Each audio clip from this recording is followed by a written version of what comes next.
Greetings, my fellow humanoid dwellers.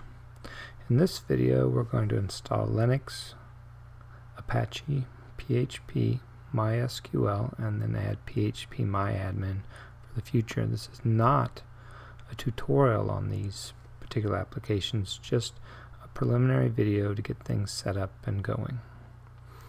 We're going to start by downloading a couple applications. The first one is Etcher.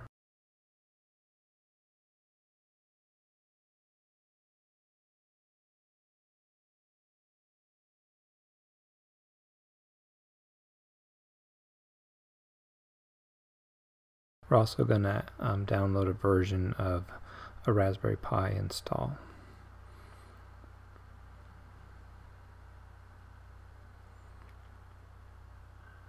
This is the most basic one. There's no GUI, it's just command line only. We'll be doing most of the work remote through an SSH connection, so we can go with the minimal setup. I'm going to go ahead and set up Etcher, but we're not going to use it at this time.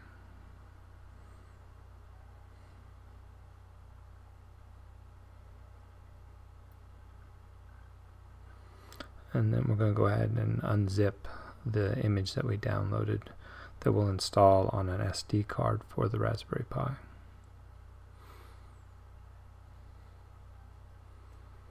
Now we're going to go ahead and run Etcher. First we select the image. Etcher is very, very simple to use. And then if your card has been installed, it should default to it. Then you just click Flash.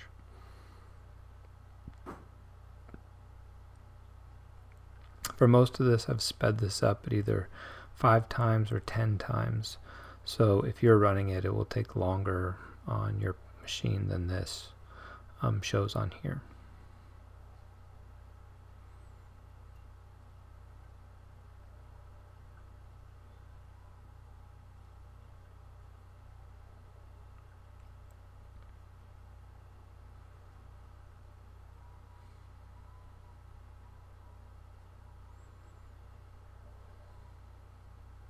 Okay, now we've switched over to just a view of the screen because this is the flashcards have been shifted to the Raspberry Pi. You can see that the initial username is Pi and the password is Raspberry.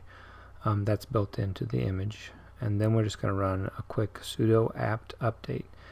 I'm not going to go into what all that means. You just want to make sure you have the most recent version of Linux, of the one that we got. So we'll do an update, and then we do an upgrade.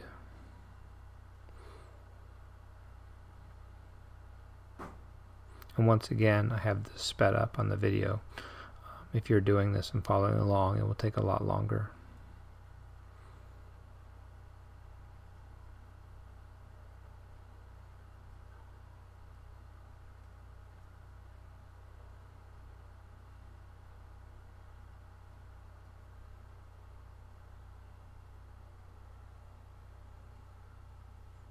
I'm going to put on the screen everything that you need to do to type in, and I will also put it in the description of the video.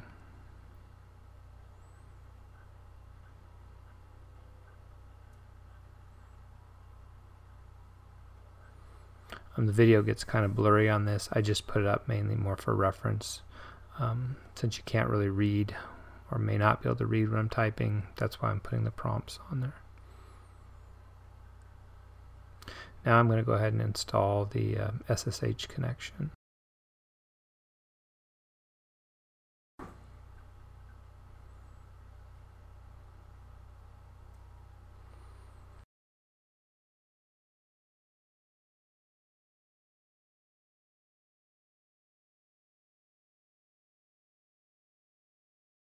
You'll have to restart the service to make it work.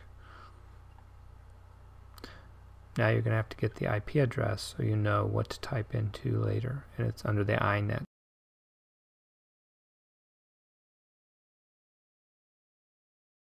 I'm going to use a program called PuTTY. You can use whatever SSH program you prefer. You just log in, type in the IP address, and it'll connect to a terminal. Since it's SSH, you do have to agree to the key. It's the same login and password, Pi and Raspberry.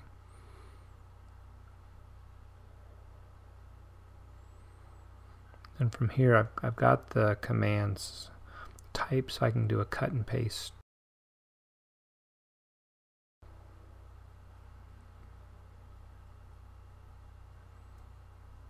The first thing we're doing is installing Apache. That's the web server. Once that's installed, we'll test to make sure that we can get to, when we go to that IP address, it will have a web page displayed. Here we're going to go and change some of the permissions to the directory that will contain the web page. And now we're going to just type in the IP address and make sure that we get a web page. This is probably the most exciting part of the day. And it worked.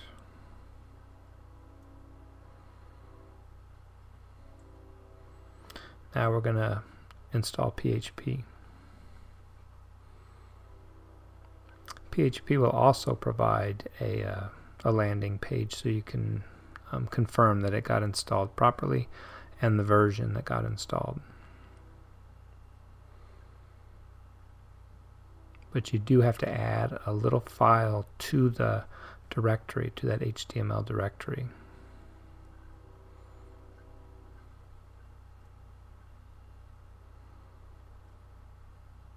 And you just type in the name of the file. The file name could have been anything.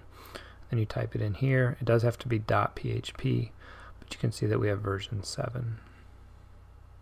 If your version doesn't match, it just depends on when you're watching this video and when I did my install as compared to when you did yours. Now we're going to install MySQL.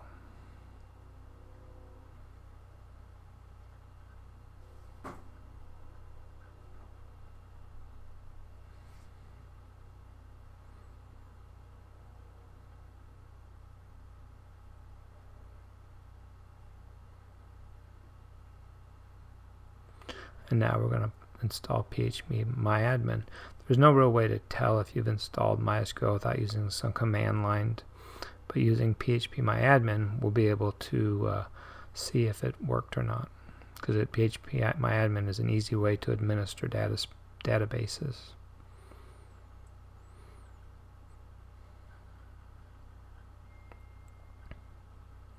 We choose Apache 2 here. And then it'll ask you if you want to put a password in, and you choose no, or you just don't enter one.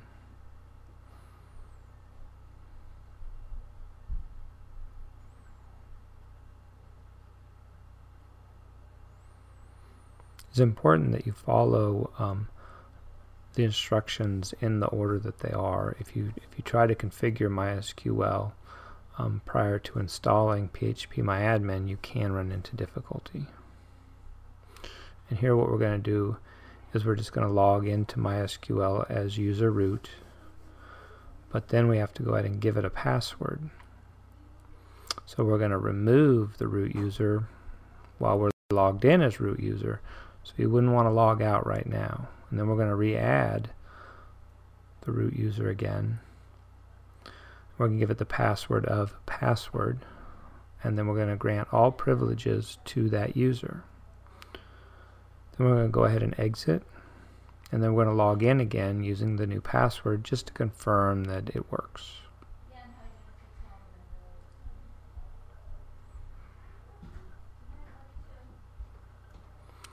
Now we're going to exit, and we're going to go ahead and test the phpMyAdmin connection just to go ahead and make sure that everything is working properly.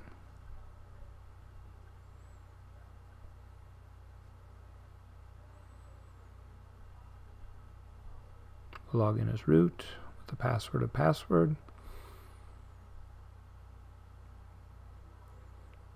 Everything looks good up to this point, and that's about it for this video. Thanks for watching.